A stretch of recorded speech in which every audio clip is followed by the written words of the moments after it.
Welcome back to the Color Money Podcast. This is Bo Menkiti, and I'm joined by my amazing co-hosts, Julia Lashay, Daniel Dixon, and Emerick Peace. And today we got a special treat for you. We are going to be digging in with our very own Emerick Peace, you know, the patriarch of Black real estate, as we like to call him, or Unc for short. Some of y'all prefer to call him. But, you know, we sometimes get spoiled because we have Emerick with us every single day on this podcast. But what he's done in this industry is truly amazing. And what he's done as a leader in terms of building a culture of collaboration, of support, and of growth for so many people. I think we talked a little bit the other day about the wake of impact that we leave behind in our lives. And I think that Emerick's wake is very large. He's touched a lot of people. And so we're going to dig in with him today a little bit on his story and how the culture of collaboration has really driven his success. Emerick, how did it all start? Well, it really started from being isolated. Like when I came in this industry and Before then, back up all the way to the very beginning. See, when we did Bo started at the very, very, very beginning. Okay. Bo started at when I was a wee thing. Okay. Back all in, right. yeah. When I was but a little child. When I was in West Baltimore, right? I'm the youngest of five, and one of the things for me is that my dad died when I was 2 years old. So my brothers, they really took care of me. They really advised me of what to do, what not to do. No, they didn't advise me what to do. They only advised me of what not to do. And what not to do was not to do what they did because I wasn't built that way. I was different. So they always told me I was different. I always felt different because they told me I was different. And I looked up to my brothers. I call my brothers my superheroes.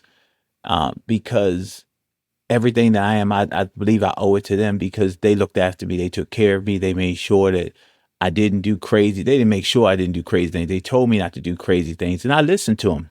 Not all the time. I did do a couple crazy things. And I understood real quick that probably wasn't the best route.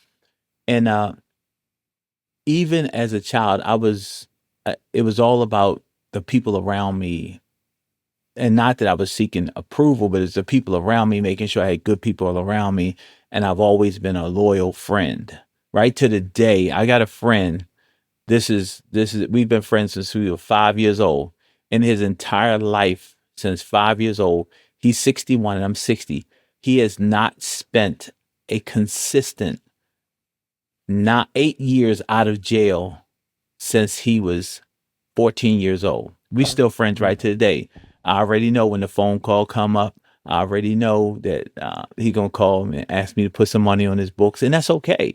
That's just the love of people, and that's my commitment to my friends. And I've always had that. But growing up, I felt different. I knew I was a little bit different. I just didn't know what the difference was. Everybody else was doing something. I was cutting grass. I was shoveling snow. I was the neighborhood paper boy. I worked in the convenience store. I did whatever I had to do to make it happen. I've never been the one to sit back and wait for somebody to do something for me. I've never been the one to be dependent on anybody else. And in that space, I always pull my friends along with me.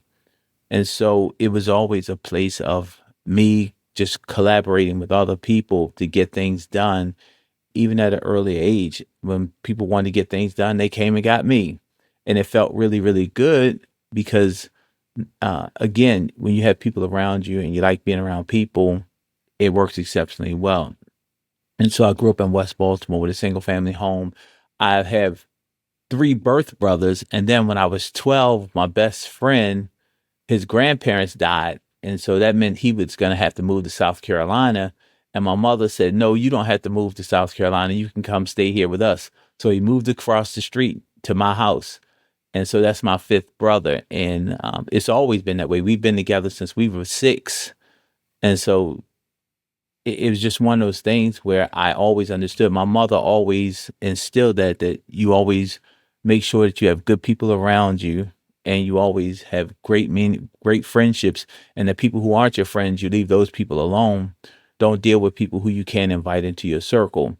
And for me, that's one of those things where I've always been the type of person, if I can't eat with you, I don't want to be around you. I'm not around people just to be around people. The people who I eat with are the people who I truly, truly like, because I believe and I was taught that great friendships, great relationships, they're built over food. They're built over communal environments. And so for me, just being that makes me a communal person. I was in the military I joined the military when I was 17. Guess what? Whenever I went to the environment, when I was overseas, when I was in Japan, when I was in South Carolina, I was the community guy. So all my life, I've been able to pull people together. And that, to be quite frank with you, when I went to Japan, I had friends, and my friends were primarily Black friends. I knew white people. I just didn't have any real white friends. I don't know if that makes sense to you guys. But when I went to Japan, that's when I really had white friends, and I started to understand that people are just people. They just come from different walks of life. And I also understood that they're not like us either. It's just different. And the reason I said they're not like us, because even though they're people, their concerns and their thoughts and what's important to them, in a lot of cases, were different because we came from a different struggle. My thought of struggle was different than their thought of struggle. And the things that was when I began to understand when I had white friends is their normal is different from my normal. We all just people. However, their normal is different, because I found myself, I was working in an environment where I was the only, and I wasn't the only, it was like 2 or 3 of us, maybe out of us, maybe 100 people, it was 2 or 3 of us that were Black. I was in electronics. I was in the Air Force. I was aircraft maintenance. It was a highly technical field, and there just wasn't that many of us. And I found myself being a spokesperson for Black people on a regular, consistent basis. And I found myself educating my white friends on what it's like to be Black. That just pulls a different thing out of you when you grow up that way. And I spent 20 years that way in the military, because I was always in an environment where I found myself educating other people on us and who we are as Black people. By the same token, they're my friends. We're on great terms. We just don't come from the same environment. On the other end, I found myself rallying the Black people together to figure out, hey, there's something different that's going on here. And we need to make sure that we always present ourselves in a certain way to make sure that we present ourselves in the best light, because, to be quite frank, we are the representative of Black people. And a lot of people, they don't even understand. They don't even know what it's like. Well, they wouldn't know because they're not Black. They wouldn't understand and know what it's like to be Black in that environment. And Black people sometimes don't really understand that they are the representative. And that's the kind of idea, when you think about that and you say you spend 20 years and you grow up, and that's called it grow up, because I was 17 when I joined the military. Wow. And you grow up in that environment where it's an environment where it's almost like it's a socially lonely environment, because you're spending 8 hours a day with this group of people, and you got to figure out how to fit in, what you can do, what you can't do. And how does that all work? And it's a close environment. It's like a fraternity. It's a close environment. And so I'm saying all this to say that the reason why I'm so culturally connected is because I understand what it's like to be in an environment and not be culturally connected, because you're in isolation as an adult. When you're a child, children are adapted. They don't know any better. When you become an adult, you know better. I mean, you just know better. So in that place, for me, I've always been, that's the reason why I'm so hell-bent in this environment, because I understood and I learned how to adapt as an adult in an environment where you are the extreme minority. And I came into this environment in real estate, which is actually worse than being in the military. And I always wanted everybody around me, and I'm just going to be transparent, I wanted the Black people around me to feel good, to make sure that they understood that there's something else that they could do, and to understand that it's imperative that we work together to make everybody feel better, so that we can rise above whatever other people think of us because we don't see people that look like us in this environment. I want to just take a second to go back because something really struck me. I had the honor of seeing you eulogize your mother at her funeral. And one of the things that struck me in that moment that I have not forgotten was this unique ability. You said you're the youngest of 5. This unique ability to both lead and be nurtured by the same environment. That you are somebody who has always been a leader, but you're also someone who has this sense of you are fed by the environment you're leading. Does that make sense? Like, and the way you described your childhood, like I was nurtured and led by this environment. Yet, so I'm both supported by, yet I am leading. And I've always felt that is the unique combination that you've been able to create in the communities you've created, where you are, some people lead and they're out in front and they're kind of blazing a trail and they're leaving people behind and people are kind of chasing after them. And you have this unique balance, I don't know how to explain it, of being both nurtured by, you nurture an environment. And I'm just interested in if that's something that's conscious or that just is natural in your coming from your earlier years. D, all of the above. It's 2 things about that. It's one thing that that there's an expectation that you act a certain way and that you do certain things because, again, that comes from that thing where I said I was always told I was different. On the flip side of that, I got this from my brother. He told me this. And my brother, I struggled for a long time about being worthy of success, right? And I was talking to my brother, and I'm transparent about my family. My brother was an IV drug user. And he was an IV drug user, and we were riding in a car one day, and I said, man, this is my superhero brother. We were like, I wanted to be this guy growing up because he just had such charisma. He could always relate to people. And we were riding in the car and we were talking, and he said, I told him, I said, man, you know what?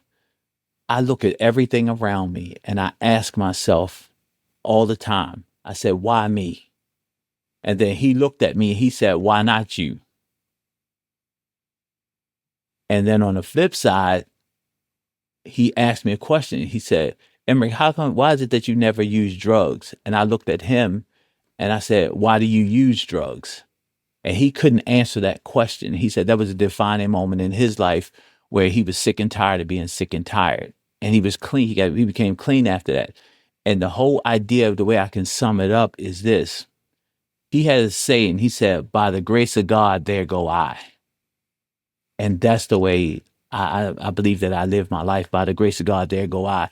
Because I can tell you, like with conviction, that there was one time I remember in my life that if the police had opened up my trunk, I would not be on this call right now. Was it a body or was it drugs? It wasn't a body and it wasn't drug. I'll tell you exactly what it was. You remember, I was the guy that was out in front of everybody. So everybody came to me for things. And I was taking care of one of my friends. Actually, the same one that's still my friend right now. And I did not want him to, and I didn't use it. I wasn't there. I didn't want him to walk around the streets with a gun. So I told him, put it in my trunk. You don't need to be walking around town with this thing. I put it in my trunk. I was riding through a neighborhood and I got stopped by the police. It never dawned on me that this thing was in my trunk. And then as the police started asking me questions, I realized that it was in my trunk. Didn't belong to me. I'm working to keep somebody else out of trouble. And if that police officer had looked in that trunk, and I'll tell you exactly what it was a sawed-off shotgun, which is totally illegal. If that police officer had looked in my trunk, it's no explanation. It was mine. It was my car. We wouldn't be friends right now. And I'm looking out for other people. It wasn't even, had nothing to do with me except I didn't want him to be walking around town with that thing anywhere. I think that as long as I've known you and being in this group with you, you've always had this grace And you've always had this collaboration and connectivity with a lot of people. Has that always been it? Has there never been a chip on your shoulder? There's never been anger. There's never been resentment. It's always been positive community love kind of thing, or Pretty much, yeah. But that came from my mother. Like Bo said, when I eulogized my mother, if you had heard what I said, I'm like a split personality wise. I got a lot of that from my mom. But by the same token, my brothers always made sure that I was taken care of, and they always gave me great advice, even though they didn't follow the best advice, even though they didn't do the best things. They weren't bad people. They just did unfortunate things. And I believe that sense of community comes from that, because I understood the way that everybody poured into me. I understood the way that people poured into me. And I just always looked at it as my obligation to pour into other people, because again, by the grace of God, there go I. And as far as being negative, that's like drinking poison and expecting the other person to die. Really? Negativity only haunts your soul. It doesn't haunt the person who did something to you. It doesn't haunt any other situation. It only haunts your soul. So, Emerick, how did you actually get into the real estate industry? You say you were in the Air Force. Yes. And then you decided what? Well, I was in the Air Force, and just to be clear, my mom never made more than $8.50 an hour in her life. However, my mom owned 3 properties clear and free. So I never understood, I don't know of living in a rental property, because as far as I can remember, she always owned something, and she instilled that you should own, right? And I came back from Japan, and I came to Maryland, and the only thing, I was 22, and the only thing I think about, I have to buy a house. It was never even a consideration to rent. And I bought a house. I didn't know any better, so I bought what I bought, and it was cool. It worked out. Then I went to buy a second house, and I knew a little bit more, and I realized how deficient these people were. And I said, if they can make a living giving poor services, I can make a great living giving great services. And I was in the military, and again, that whole community thing, I was helping all my friends buy a house before I got a real estate license. I was explaining to them, this is what you do this, you do this. And I was telling them how to use their military non-taxable benefits to buy a house rather than buy a new car. And so the whole idea for me was, I was helping all these other people buy a house, and I was looking at these crummy agents, and they all had agents that sucked. I said, hell, I may as well go get my license and make some money doing this. And that's what I did. And I loved it. Absolutely love it. And Emerick, you started out, well, you were still in the military, right? Yeah. So you were a part-time. No, I had 2 full-time jobs. Okay. So tell us a little bit about that. I worked 11 years and 8 months while I was in the Air Force. And my friends, 11 years and 8 months is a dual career. And my friends that are in the military, they will tell you that joker, just like I fall asleep anywhere, I fell asleep on midnight shift. I worked on midnight shift. I tried my best to work midnight shift. So I would work, and I'm going to give you my schedule. I would work midnight shift. I would go in at 11:30. I go in at 11:30. I would get off at 7:30 in the morning. Since I worked midnight shift, there weren't that many airplanes taking off. So if there weren't airplanes taking off, we would either be playing cards, sitting on the launch truck, doing something. I would go to sleep, and they would play cards and watch TV. I said, look, I choose not to play cards or watch TV. I'd rather go to sleep, because I'm going to sell some real estate in the morning. So I would sit up in the chair. I would go to sleep. I would wake up. I would do my home inspections at 8:30 in the morning. I would always schedule my home inspections at 8:30 in the morning, so I could get off work and go straight to the home inspection. After I finished home inspection, I could go home and go to sleep for a couple of hours and then go to the office. I would go to the office for a few hours. Then my kids had either a basketball practice or baseball practice or something. I would leave. I would go to basketball practice, whatever they were doing. I would do that for a couple hours. Then I would go back home, go to sleep for a couple more hours, right? And then go back to work the next day. I did that for 11 years and 8 months. Wow. You know what? You earned your sleep. I'm never going to talk about you again when you just randomly fall asleep in inappropriate environments. He's catching up. He's catching up. Yeah, He's catching up. yeah. I'm not going to ever say nothing about that again. You deserve that sleep. Yeah. What motivated you, right? Because I think a lot of people, people see, they see what you've accomplished. They see the back end, and they think that just you popped up. Like Emory just popped up and built the largest Black-owned real estate office in America. He just popped up out of nowhere. So, like, what do you say to people when you're trying to coach them through this idea of what it takes to compound, this gradually then suddenly exercise? Well, the first thing, like I said, if you don't mind, it doesn't matter. I used to say this all the time. The slaves worked a lot harder than I'll ever work.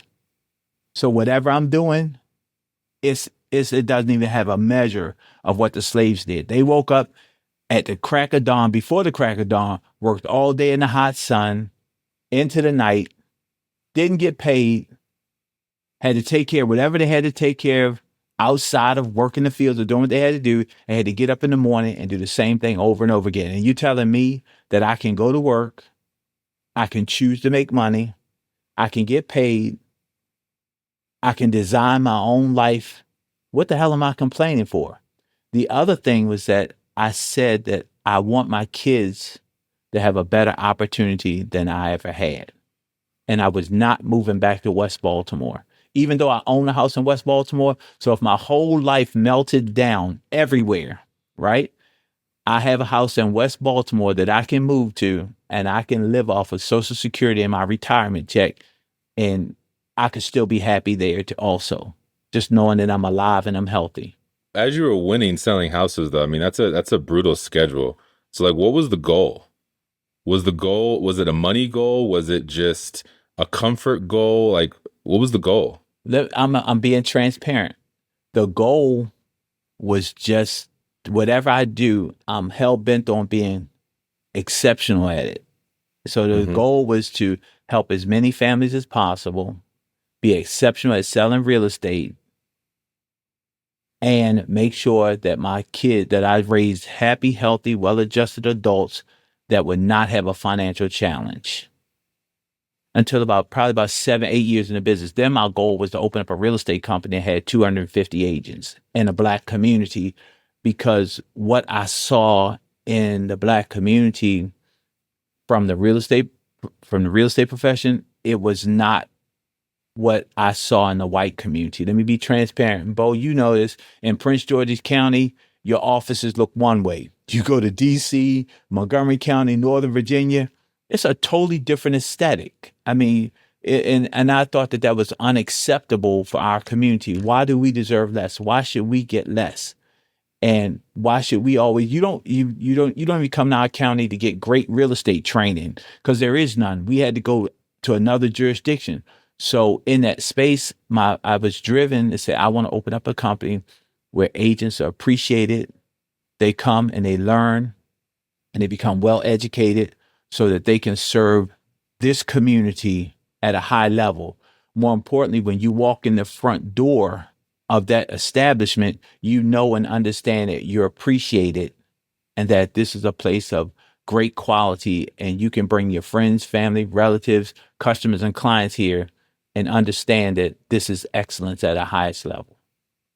And that drove me to do something different. So I knew I had to get all my money right. I knew I had to do certain things. And that was my goal. I had my kids were on a good path. All of those things were great. That 250 person office was a motivating factor for me. Let's talk a little bit about instilling excellence, because that's something I know, whenever I used to go up in Emerick's office, I'd feel all slobby because they had these crazy dress codes and everyone looked like they're going to church and they had all these rules. So, like, talk to me a little bit about building a culture of excellence. It's unfortunate that a lot of times in our community, we were never taught what is business excellence. We weren't taught what good business is. We weren't taught that you have to present yourself a certain way in order to get a certain result in the business world. because a lot of times we go, and we still do it right now, we go in other communities, and I'm going to say it, we'll go in the white community, and they say, well, they wear polo shirts, and they wear T-shirts, and they wear shorts, and they wear jeans, and they do business. Why can't we do business that way? As I said to you before, when I was in the military, we come from two different places.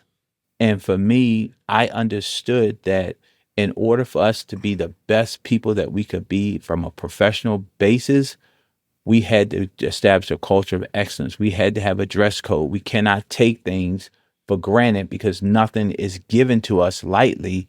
And we absolutely had to have a certain level of excellence in the way that we look and the way that we talk and the way that we conduct business, because we don't get a second chance. We get one chance. The people always say, well, you have one chance to make a first impression. We only gonna get one chance to do anything, because if it does not work well with us, we will be ostracized, whether the person's black, white, it doesn't matter. It's business. We're gonna be ostracized. And I never wanted that to happen on my watch with the people who were, I believe, under my care. I call my office a ministry. Because it is. I could make more money doing something else. I really, really could.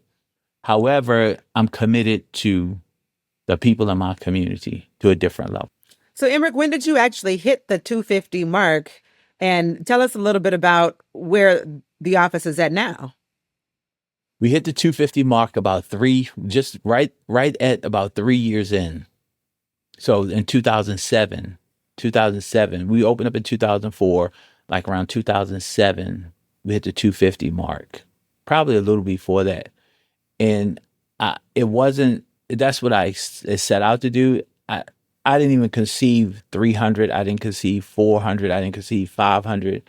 I didn't conceive 600. And those are the numbers that we've done. We've been as high as 610.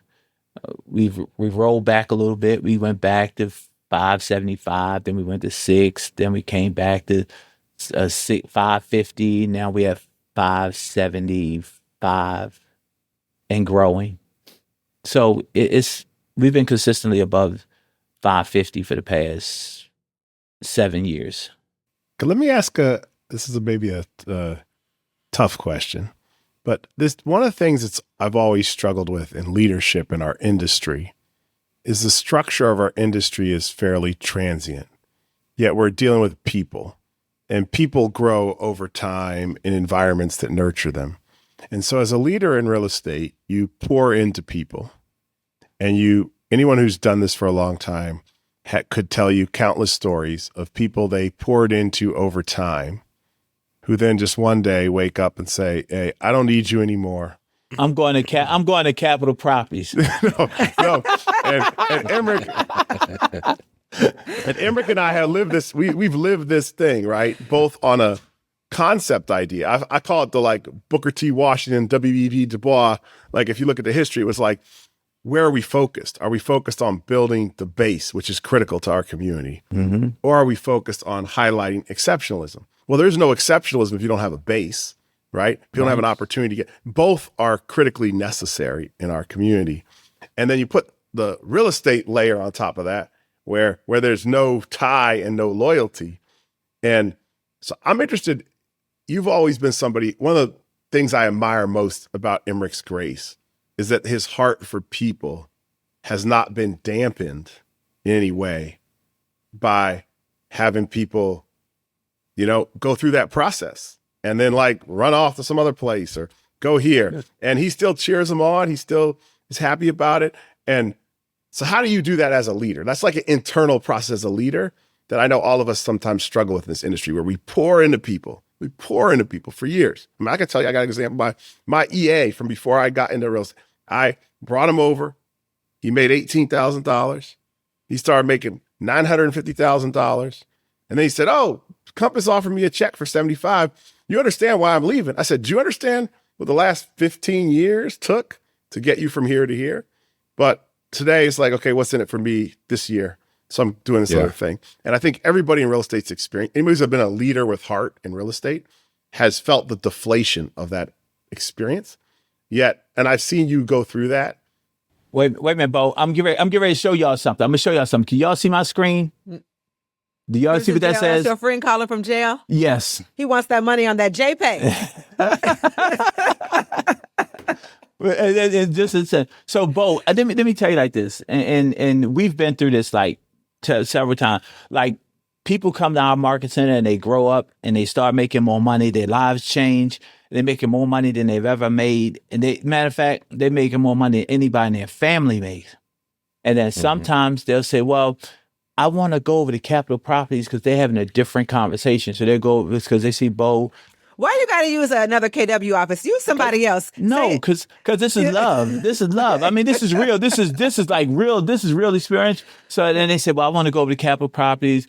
Bo does commercial. Bo does this, and they do this. Okay, and I just find it interesting. It's like, I don't give a damn where you go. If you don't change who you are, going over there ain't gonna make you no better. And that's no matter where they go. And that's the way I've always been. I said, unless you change you, the question is, who are you willing to become to get what you think you want? That's the first part. The second part, I said this before, by the grace of God, there go I. People, I work to stay out of judgment. That's the other part. The third part is that I say this. I said, when I found my best opportunity, I was looking for an opportunity. So I can't get upset with someone who's looking for their opportunity wherever they think their opportunity might be. I just hope that you find it. More importantly, I hope that if you don't find it, you understand and respect what it took to get you to where you thought your opportunity was. And if you don't, I'm okay with that because I did my part. I did what I was supposed to do. And I can't get mad at you because you're searching for your life, for your existence. I'm happy with what I did and how I lived my life to make sure that somebody else got better. And that's the only way I can look at it. And sometimes, let me tell you, the initial shock, it pisses me off. Let me make that clear. There's nothing in my mind that says I like to lose. And I believe that when you pour that much into somebody and they leave, then you've lost something. Now, on the flip side of that, my other question is, okay, what did I do or what could I have done better to keep them from leaving? Because a lot of times people don't leave companies, they don't leave structures, they leave people. And how could I have been a better leader to add more value to that person's life? And whether they see it as value or not, that's the only way I can look at it. And I have to do a self-examination. And that's the way I see it. I kind of have it's my little PSA to people in my little public service announcement to people in real estate.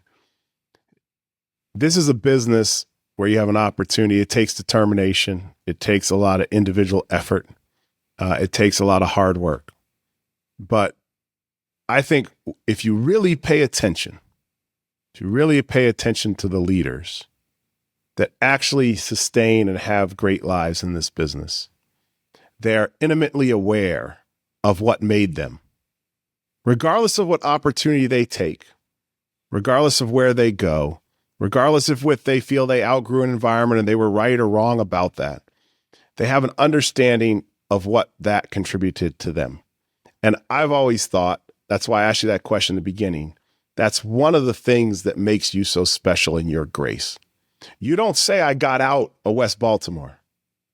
You say, West Baltimore made me. Mm-hmm. It gave me lessons. It gave me strength. You don't say, I did better. Emerick he's the youngest brother, but he's the leader. He's the one the family puts up. He doesn't say, hey, I made it and my brothers screwed up. He says, here's what I learned from my brothers.